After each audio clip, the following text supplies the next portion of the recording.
그날 한국의 한 장면이 세계를 놀라게 했습니다. 그들은 강력한 무기를 손에 쥐었지만 그것을 휘두르지 않는 힘을 보여주었습니다. 미국도 러시아도 누구도 따라할 수 없는 그 침착한 선택에 모두가 숨을 멈췄습니다. 전 세계가 두려워한 그 무기의 비밀에 관한 이야기 지금 시작합니다. 그 전에 잠깐 여러분의 구독과 좋아요는 영상 제작에 아주 큰 힘이 됩니다. 저는 리처드 앤더슨입니다. 미국 워싱턴에 위치한 국제전략분석센터에서 20년간 군사 위기 시뮬레이션을 담당해온 전략 분석가입니다. 전 세계 주요 분쟁 국가의 군사 데이터, 전술 패턴, 무기 성능 등을 바탕으로 전쟁 발생 가능성과 그 확산 범위를 예측하는 모델을 설계하고 있습니다. 수학과 물리, 인공지능 알고리즘이 저의 언어이며 감정이나 직관은 계산에 도움이 되지 않는다고 믿어왔습니다. 저에게 전쟁은 숫자의 게임이었고 모든 결과는 예측 가능한 변수들의 조합이라고 여겨왔습니다. 그런 제 분석 시스템에 처음으로 예외 경고가 떠오른 건 몇 달 전 한국 동해 해역에서 벌어진 한 모의 실험이었습니다. 미합참에 연동된 실시간 전장 시뮬레이션 프로그램 상에서 한국 해군의 가상작전은 단 한 번도 실패 판정을 받지 않았습니다. 수직발사관 기반의 탄도 미사일 반격 시나리오에서 한국 측 대응은 적 잠수함의 공격 지점보다 0점 먼저 전술 좌표를 확보했고 이는 데이터상 불가능한 반응 속도로 간주됐습니다. 저는 시뮬레이션 로그를 수차례 검토했고 AI 분석 모듈의 오류 가능성까지 점검했지만 결과는 매번 동일했습니다. 저는 단순 오류일 것이라 생각했습니다. 하지만 이상한 점은 같은 실험을 3회 반복했을 때마다 한국 쪽 무기 시스템만이 예외값을 보여줬다는 겁니다. 도무지 설명이 되지 않았습니다. 설계도상으로는 불가능한 기동, 공식 데이터에 존재하지 않는 반응 변수였습니다. 다른 국가들의 시뮬레이션은 모두 예상 범위 안에서 움직였는데 유독 한국만이 계산을 벗어나고 있었습니다. 동료 분석가들은 웃으며 넘겼습니다. 한국, 걱정 마. 거긴 기술은 있지만 전쟁은 못해. 그 한마디의 제 안에서 뭔가 미묘한 감정이 일었습니다. 비웃는 듯한 그 말.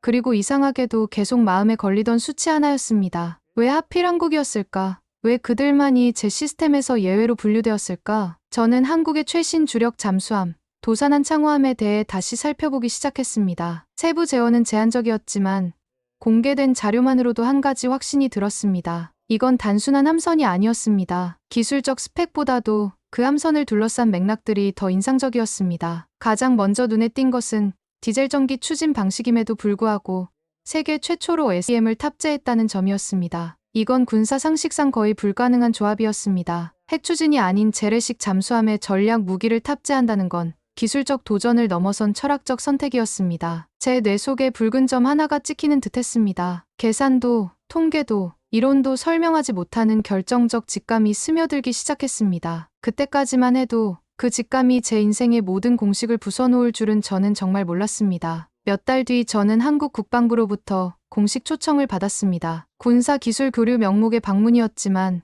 정확히 말하면 한국 측은 자신들의 무기 체계에 대해 제게 무엇도 증명할 필요가 없다는 입장이었습니다. 그저 한번 직접 보시죠. 라는 짧은 초대장이 전부였습니다. 이상했습니다. 대부분의 국가들은 자국의 군사력을 과시하거나 숨기려 했는데 한국은 그냥 보라고 했습니다. 마치 확신에 찬 듯한 태도였습니다. 서울에서 KTX를 타고 남쪽으로 몇 시간, 경상남도 진해 해군기지에 도착했습니다. 비가 막 그친 회색 바다 위로 안개 속에 잠긴 회색 함선들이 조용히 부유하고 있었습니다. 그 광경은 전혀 화려하지 않았지만 묵직한 존재감으로 제 발걸음을 멈춰 세웠습니다. 저를 안내한 사람은 홍중령이었습니다. 도산한 창호함의 실전 작전 시연을 담당한 장교였죠. 첫인상은 단정했습니다. 과도한 경례도 없었고 불필요한 설명도 없었습니다. 그는 조용히 말했습니다. 이쪽입니다. 말보다는 그냥 직접 보시는 게 빠르실 겁니다. 그 말엔 자부심도 과시도 없었습니다. 그저 확신,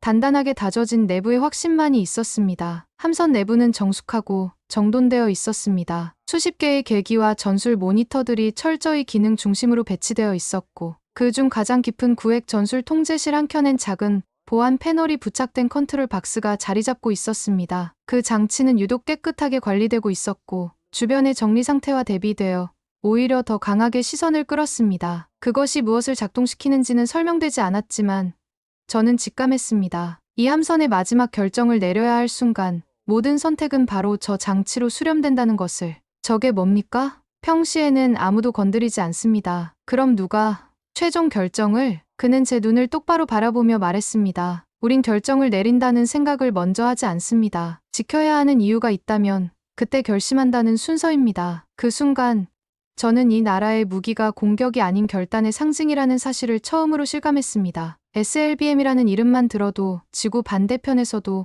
긴장을 느낄 수 있는 전략 무기였습니다. 그러나 이 함에서는 그것이 억제의 도구로 존재하고 있었습니다. 결정을 내리기 위한 장치가 아니라 결정을 유보하기 위한 상징이었습니다. 그때 깨달았습니다. 이 나라의 무기는 결정을 내리기 위해 만든 것이 아니라 결정을 유보하기 위해 만든 것이었습니다. 무기를 설계한 사람들의 철학, 그 무기를 지키는 사람들의 눈빛, 그리고 결단을 가슴에 새기는 방식. 그건 제가 수천 개의 알고리즘을 돌려도 도출해낼 수 없는 유형의 힘이었습니다. 워싱턴으로 돌아온 후 저는 곧바로 분석국 내 전략전파팀 회의에 복귀했습니다. 제 역할은 명확했습니다. 한국에서 수집한 기술 자료와 체험 내용을 기반으로 잠수함 전력 시뮬레이션 업데이트 초안을 작성하는 일이었습니다. 이건 제가 수십 번도 더 해본 일상적인 업무였습니다. 데이터를 정리하고 분석하고 결론을 도출하는 것. 그런데 이번만큼은 달랐습니다. 노트북 앞에 앉은 지 몇 시간째 화면 위에는 아무런 단어도 입력되지 않았습니다. 데이터는 충분했고 사진과 설계 정보, 위치 좌표까지 정리되어 있었지만 어쩐지 그 모든 정보가 진짜를 설명해주지 못하고 있다는 생각이 들었습니다. 제가 본 것은 단순한 기술이나 무기가 아니었습니다. 그건 철학이었고 신념이었고 결단이었습니다. 하지만 그런 것들을 어떻게 보고서에 담을 수 있겠습니까? 제 머릿속엔 자꾸만 진해 해역의 조용한 바다, 그리고 그 안개 속에서 들려온 홍중령의 그 말이 떠올랐습니다. 우린 먼저 누르지 않습니다. 하지만 살아남기 위해선 결심해야 할 때가 있습니다. 그 말의 무게감이 계속 저를 짓눌렀습니다. 이건 단순한 군사 전략이 아니었습니다. 이건 한 민족의 생존 철학이었습니다. 그 순간 전 세계를 대상으로 만들어진 제 알고리즘이 단 하나의 나라만 계산하지 못한다는 사실이 너무나도 분명해졌습니다. 한국은 제 시스템이 전제하고 있는 모든 가정들을 무너뜨리고 있었습니다. 국가는 이성적으로 행동한다. 무기는 공격을 위해 존재한다. 전쟁은 승리를 목적으로 한다. 하지만 한국은 달랐습니다. 그들은 감정과 신념으로 움직였고 무기를 억제를 위해 사용했으며 전쟁보다는 평화를 선택했습니다. 보고서를 제출하기 전 저는 부국장 워너에게 초안을 검토받았습니다. 그는 조용히 스크린을 넘기며 말했습니다. 이건 기술적 분석이 아닙니다. 당신, 감정에 휘둘린 겁니까? 저는 대답하지 않았습니다. 그가 이어 말했습니다. 결단, 철학, 그런 건 전략이 아닙니다. 우린 확률을 예측하는 부서입니다.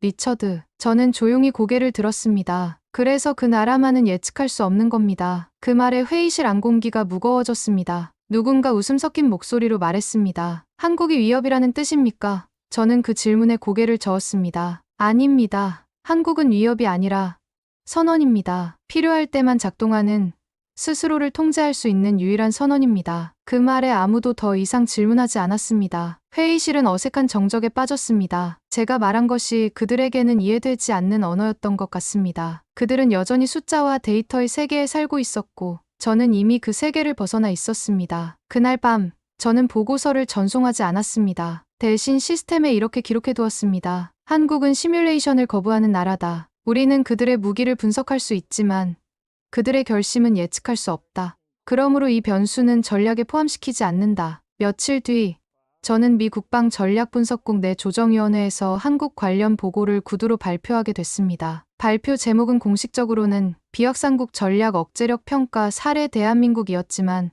실제로는 제가 한국에서 보고 들은 것들, 그들의 무기보다도 더 무서운 결정의 구조를 설명하기 위한 자리였습니다. 하지만 저는 이미 예감하고 있었습니다. 그들이 제 말을 이해하지 못할 것이라는 것을 말입니다. 회의는 시작부터 무겁고도 날카로웠습니다. 제가 입을 열기도 전에 고참 분석관 브레넌이 먼저 말했습니다. 이건 상징을 전략으로 착각한 사례 아닙니까? 그의 목소리에는 이미 결론이 내려져 있었습니다. 한국은 감정적이고 비논리적인 나라라는 편견이 깔려 있었습니다. 저는 미소도 없이 고개를 들었습니다. 그 상징 하나가 제 시뮬레이션을 무너뜨렸습니다. 모두가 조용해졌습니다. 저는 이어서 말했습니다. 그들의 SLBM은 기술적으로 위협적이지 않을 수 있습니다. 하지만 그걸 먼저 쓰지 않겠다는 철학과 함께 갖고 있다는 것, 그게 진짜 억제력입니다. 국방부 파견 장교는 비웃듯 말했습니다. 철학으로 전쟁을 막을 수 있다면 우리도 설계도 대신 명언집을 만들었겠죠. 그 순간 제 안에서 오래 억눌러왔던 감정이 튀어나올 뻔했습니다. 하지만 저는 차분하게 다시 말했습니다. 그들은 설계도 없이도 억지력을 가졌습니다. 그리고 제가 본 건 기술이 아닌 책임감으로 무장한 무기였습니다. 그게 바로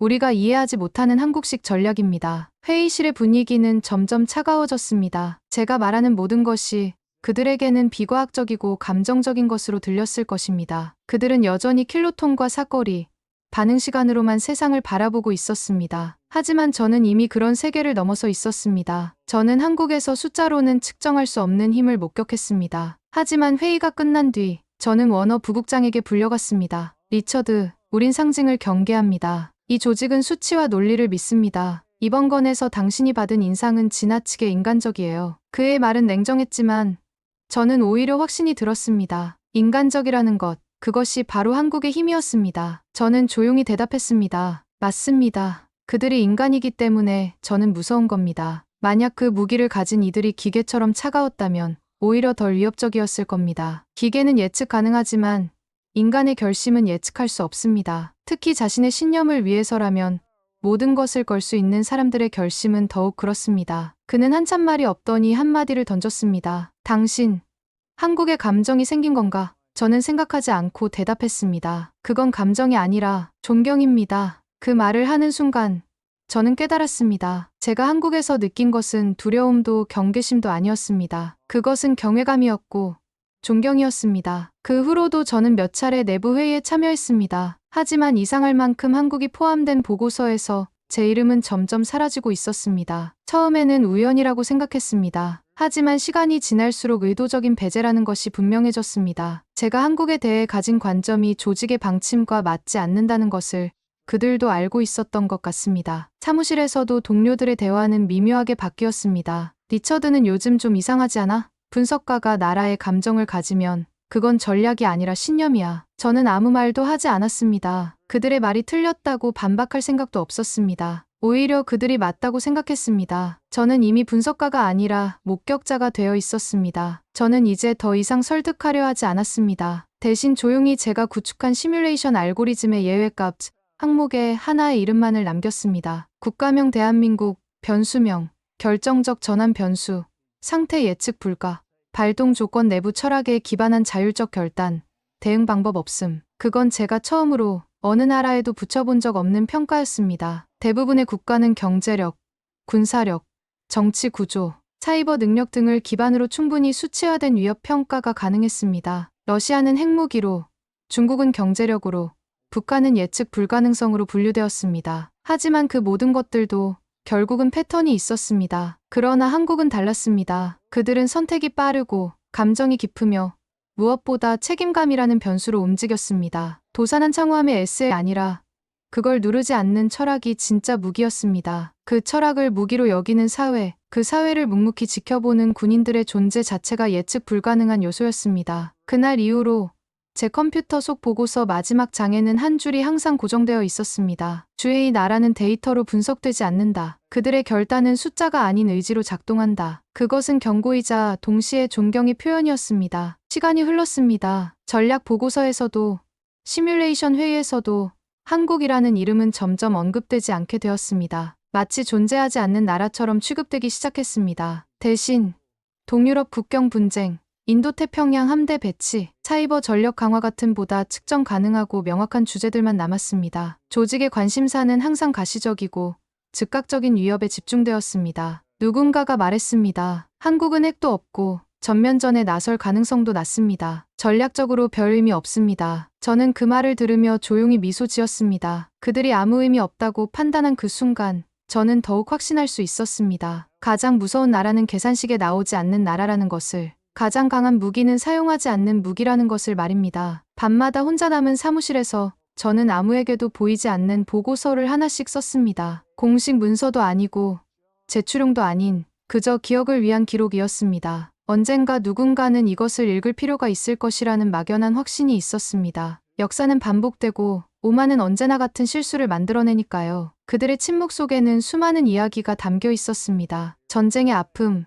분단의 고통, 그리고 다시는 그런 일이 일어나서는 안 된다는 간절한 바람이 말입니다. 그래서 그들은 무기를 만들었지만 사용하지 않기로 결심한 것입니다. 그것이 진정한 용기라는 것을 알고 있었기 때문입니다. 그날 이후 저는 바뀌었습니다. 누군가가 어떤 나라를 가볍게 평가하거나 작은 수치만으로 함부로 단정지을 때 저는 침묵 속에 단 하나의 이름만 떠올립니다. 대한민국. 그리고 마음속으로 다시 중얼거립니다. 그들은 결코 먼저 누르지 않는다. 하지만 그들이 결심하는 순간 세상은 모든 계산을 멈추게 될 것이다. 저는 그 기록들을 안전한 곳에 보관했습니다. 언젠가 필요한 사람이 나타날 것이라는 믿음으로 말입니다. 역사는 기록하는 자의 몫이고 진실은 기억하는 자의 책임이라고 생각했습니다. 그리고 저는 그 무게를 짊어지기로 결심했습니다. 며칠 전 우연히 문서 정리 중 오래된 한국 관련 기록을 다시 펼쳐보게 되었습니다. 그날의 침묵을 떠올리는 순간 저는 깨달았습니다. 그들의 무기는 속도도 사거리도 아니었습니다. 그건 결심의 우선순위였습니다. 대부분의 국가들이 무기의 성능이나 파괴력에 집중할 때 한국은 언제 사용할 것인가가 아니라 언제 사용하지 않을 것인가를 먼저 고민했습니다. 이것이 그들만의 독특한 전략 철학이었습니다. 우린 군사 전략을 숫자로 계산합니다. 발사 시간, 비행거리, 반응 속도, 명중률, 파괴력, 모든 것이 수치화되고 비교되고 평가됩니다. 하지만 한국은 그 무엇보다 손을 대지 않기 위한 철학을 먼저 세웁니다. 이는 서구의 군사 전략가들에게는 이해하기 어려운 접근 방식이었습니다. 무기는 사용하기 위해 만드는 것인데 왜 사용하지 않기 위한 철학을 먼저 세운단 말인가? 그건 분석으로 설명되지 않았습니다. 결단이 기술보다 앞설 수 있다는 발상, 누를 수 있는 스위치를 앞에 두고도 참을 수 있는 나라의 침착함은 제 모든 이론을 무력화시켰습니다. 홍중령이 제게 남긴 마지막 말이 다시 떠올랐습니다. 기계보다 빠른 건 사람입니다. 그리고 사람보다 빠른 건 스스로 책임질 수 있는 결심입니다. 그 말은 단순한 미사여구가 아니었습니다. 그들이 실제로 그렇게 움직이고 있었습니다. 실제의 설계, 실제의 지휘 체계, 실제의 훈련 방식 그 모두는 결심을 중심으로 짜여 있었습니다. 기술적 우위보다는 도덕적 우위를, 화력의 강함보다는 의지의 강함을 추구하고 있었습니다. 저는 이 사실을 누구보다 잘 알고 있었습니다. 왜냐하면 그 철학 하나로 제가 만든 20년치의 시뮬레이션이 단 한 번에 무너졌기 때문입니다. 제 시스템은 국가들이 합리적이고 예측 가능하게 행동한다는 전제하에 구축되었습니다. 하지만 한국은 합리성보다는 신념을, 예측 가능성보다는 원칙을 택했습니다. 세계는 기술로 군비를 키워가지만 한국은 누르지 않는 것을 기술보다 먼저 배운 나라였습니다. 그건 복제되지 않는 전략이었습니다. 다른 나라들이 아무리 한국의 기술을 모방하려 해도 그들의 철학은 모방할 수 없었습니다. 왜냐하면 그것은 수천 년의 역사와 문화, 그리고 아픔 속에서 터득한 지혜였기 때문입니다. 그리고 무엇보다도 경외해야 할 선택 방식이었습니다. 이후 저는 내 보고서에 이렇게 썼습니다. 이 나라는 군사 분석의 외곽에 두어야 한다. 왜냐하면 이들의 무기는 언제 쓸 것인가 보다 언제 쓰지 않을 것인가를 먼저 설계했기 때문이다. 그게 바로 제가 지금까지 본 어떤 핵무기보다도 무서우면서도 숭고했던 결심의 힘이었습니다. 그날은 조용한 오후였습니다. 평소처럼 사무실에서 시뮬레이션 결과를 정리하던 중 우연히 저장되지 않은 예전 실험 로그 하나를 열게 되었습니다. 파일명은 단순했습니다. 바로 한국 잠수함 대응 실험 초기 버전이었습니다. 몇 달 전에 그 데이터를 보는 순간 저는 문득 호기심이 생겼습니다. 그때와 지금 과연 제 관점이 얼마나 달라졌을까? 호기심 반, 습관 반으로 시뮬레이션을 다시 돌려봤습니다. 결과는 여전히 동일했습니다. 모든 가상 시나리오에서 한국의 대응은 예상 범위를 초과한다는 결과였습니다. 하지만 이번에는 그 이유를 알 수 있었습니다. 그건 설계상의 오류가 아니었습니다. 그건 단순한 기술 우위도 아니었습니다. 그건 철저히 계산을 거부하는 결심의 타이밍 때문이었습니다. 한국은 누르지 않았습니다. 그러나 한 번 결심한 순간 그 타이밍은 시뮬레이션이 감당할 수 없는 속도로 움직였습니다. 마치 오랫동안 압축된 용수철이 한순간에 풀리는 것처럼 그들의 결단은 예측 불가능한 폭발력을 가지고 있었습니다. 제 시스템은 그런 변수를 처리할 수 없었습니다. 그걸 본 순간 제 안에 있던 단 하나의 확신이 무너졌습니다. 모든 전략은 예측 가능해야 한다. 이건 제 오랜 신념이었습니다. 그 신념은 지금껏 수많은 리스크를 피해가는 나침반이 되어주었고 동료들이 절 냉철한 분석가로 부르게 만든 기반이었습니다. 제 자존심이자 정체성이었습니다. 하지만 지금 한국이라는 변수 앞에서 그 신념이 무력하게 붕괴되고 있었습니다. 20년간 쌓아온 모든 이론과 경험이 한순간에 의미를 잃어버렸습니다. 저는 자리를 박차고 일어나 창가로 걸어갔습니다. 바깥은 고요했고 사무실은 정적에 잠겨 있었습니다. 하지만 제 마음은 폭풍우가 치고 있었습니다. 이윽고 천천히 깨달았습니다. 그들이 가진 건 무기가 아니라 내가 평생 외면해왔던 인간적인 직감이었다는 것을. 결심의 힘, 스스로에게 책임지는 방식, 그리고 그 침묵 속에 숨어있는 멈춤의 전략. 그건 나와 같은 사람이 가장 두려워하는 방식이었습니다. 왜냐하면 그건 모든 시뮬레이션과 수치를 무력화시키는 신념의 무기였기 때문입니다. 저는 그동안 인간을 변수로 취급해왔습니다. 예측 가능한 패턴을 가진 데이터 포인트로 여겨왔습니다. 하지만 한국에서 만난 사람들은 달랐습니다. 그들은 데이터가 아니라 신념으로 움직였고 패턴이 아니라 원칙으로 행동했습니다. 그리고 그것이 어떤 첨단 무기보다도 강력한 힘을 발휘한다는 것을 보여주었습니다. 저는 제 자리로 돌아와 노트북을 덮었습니다. 그건 후회가 아니라 존경의 표시였습니다. 그들 앞에서 내가 가진 모든 공식을 스스로 내려놓는 것이었습니다. 겸손하게 인정하는 것이었습니다. 세상에는 계산할 수 없는 힘이 존재한다는 것을 말입니다. 그날 나는 무너졌지만 그 무너짐 안에서 비로소 진실을 보게 되었습니다. 진정한 힘은 기술이 아니라 철학에서 나온다는 것을, 진정한 무기는 파괴가 아니라 절제에서 탄생한다는 것을 말입니다. 이제는 익숙해진 전략보고 회의였습니다. 그날도 회의실엔 수십 개의 위성 사진,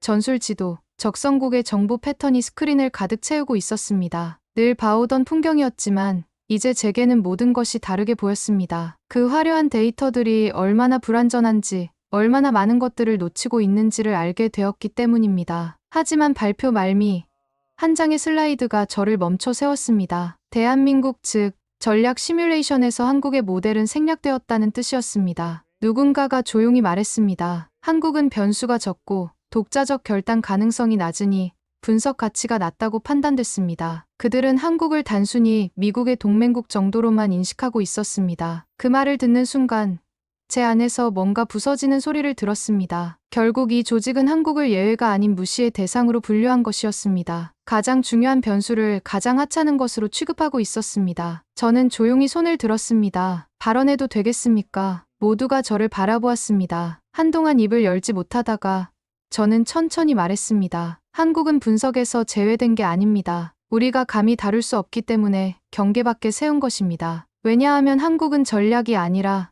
철학이기 때문입니다. 회의실이 조용해졌습니다. 아무도 말을 잇지 않았습니다. 제 말이 그들에게는 생소하게 들렸을 것입니다. 하지만 저는 계속해서 말해야 했습니다. 저는 말을 이어갔습니다. 우리가 한국을 무시하면 할수록 그들은 더욱 조용히 자신을 준비합니다. 그 침묵 속엔 위협이 있는 것이 아니라 절대 먼저 움직이지 않겠다는 책임이 있습니다. 그리고 그 책임감이야말로 전 세계에서 가장 무서운 무기입니다. 저는 도산한 창호함에서 본 그 컨트롤 박스를 떠올렸습니다. 누구도 함부로 건드리지 않지만 필요하다면 언제든 사용할 수 있는 그 상징을 말입니다. 어느 누구도 반박하지 않았습니다. 제 말이 너무 단호했기 때문일 수도 있고 아니면 이해할 수 없어서였을 수도 있습니다. 그들은 결심을 전략보다 먼저 배웁니다. 그리고 결심이란 건 어떤 인공지능도 예측할 수 없는 인간의 고유한 능력입니다. 저는 홍중령의 눈빛을 떠올렸습니다. 그 확신에 찬 시선, 그리고 무엇보다 흔들리지 않는 신념을 말입니다. 한국의 무기는 기술적 우위에 있지 않았습니다. 그것은 도덕적 우위, 철학적 우위에 있었습니다. 그들은 무기를 만들었지만 사용하지 않기로 결심한 나라였습니다. 그리고 그 결심 자체가 어떤 핵무기보다도 강력한 억제력을 발휘하고 있었습니다. 이것을 이해하지 못하는 한 우리는 영원히 한국을 제대로 평가할 수 없을 것입니다. 그날 회의가 끝난 후 저는 제 책상으로 돌아와 단 하나의 문장을 기록했습니다. 대한민국은 시뮬레이션 불가, 전술적 예외가 아닌 철학적 독립 대상. 그 순간 저는 오히려 안도했습니다. 어느 누구도 그 나라를 제대로 분석하지 못하는 지금 이 순간이 그들이 가진 유일하고도 숭고한 무기의 실체임을 저는 너무도 분명히 알고 있었기 때문입니다. 요즘 저는 회의에서 점점 말을 아끼게 되었습니다. 누군가가 한국 이야기를 꺼내면 다들 가볍게 웃거나 그쪽은 위협 순위에서 내려왔지라며 흘려듣습니다. 마치 이미 결론이 내려진 것처럼 한국은 고려할 가치도 없는 나라로 취급받고 있습니다. 하지만 저는 그럴 때마다 조용히 그들을 바라봅니다. 그리고 속으로만 중얼거립니다. 당신들이 그렇게 말할 수 있는 건 그들이 아직 결심하지 않았기 때문입니다. 가끔 제게 묻는 사람들이 있습니다. 리처드, 당신은 한국을 위협이라고 보나요? 저는 고개를 젓습니다. 아닙니다. 한국은 위협이 아니라 선언입니다. 우리는 먼저 움직이지 않겠다는 절제의 선언이자, 하지만 우리가 결심할 땐 후회하게 만들겠다는 책임의 선언입니다. 그들의 무기는 파괴가 아니라 자제에서 나오는 힘이었습니다. 그들은 스위치를 만들었습니다. 하지만 그걸 누르지 않는 나라가 되기로 결심했습니다. 그건 그 어떤 핵보다, 그 어떤 인공지능 전투기보다 훨씬 더 무겁고 정확한 선택입니다. 왜냐하면 누르지 않는 선택이야말로 진정한 용기이기 때문입니다. 누구나 버튼을 누를 수는 있지만 누르지 않기로 결심하는 것은 오직 현명한 자만이 할 수 있는 일입니다. 그들의 무기는 창고에 숨겨져 있지 않습니다. 뉴스에 나오지도 않고 위성 사진에도 잡히지 않습니다. 이 모든 것이 한국이라는 나라가 가진 진짜 억제력이며 우리가 결코 계산하지 못하는 존재의 방식입니다. 그들은 숫자로 평가될 수 없고 공식으로 예측될 수도 없습니다. 왜냐하면 그들의 힘은 기술에서 나오는 것이 아니라 철학에서 나오기 때문입니다. 그리고 철학은 복사할 수도 없고 모방할 수도 없는 그들만의 고유한 자산입니다. 그래서 저는 이렇게 결론을 내립니다. 한국은 변수가 아닙니다. 그들은 결심 그 자체입니다. 언젠가 역사가 이 시대를 평가할 때 가장 현명했던 나라로 기억될 것은 가장 강한 무기를 가졌지만 사용하지 않기로 결심한 나라일 것입니다. 저는 이제 확신합니다. 진정한 승리는 전쟁에서 이기는 것이 아니라 전쟁을 하지 않는 것이라는 것을. 그리고 그런 승리를 이룰 수 있는 나라가 바로 대한민국이라는 것을 말입니다. 그들은 세상에서 가장 무서운 무기를 가지고 있습니다. 바로 사용하지 않을 수 있는 자제력이라는 무기를 말입니다. 오늘 사연에 대한 여러분의 생각을 댓글로 남겨주세요. 감동뭉클에서는 여러분의 소중한 마음을 모아 사연 주인공들에게 전해드리고 있습니다. 여러분 주변에 감동적이거나 재미있는 실제 사연들을 제보받고 있으니 언제든 저희 공식 메일로 제보해주세요. 오늘 들려드린 사연에 공감하셨다면 구독과 좋아요 눌러주시고 주변 분들과도 공유해주세요. 여러분의 작은 관심과 응원이 더욱 좋은 콘텐츠를 만드는 데 큰 힘이 됩니다. 오늘도 여러분의 하루의 작은 즐거움이라도 되었기를 바라며 지금까지 감동뭉클이었습니다. 끝까지 시청해주셔서 감사합니다. 다음에 더 감동적인 사연으로 찾아뵙겠습니다.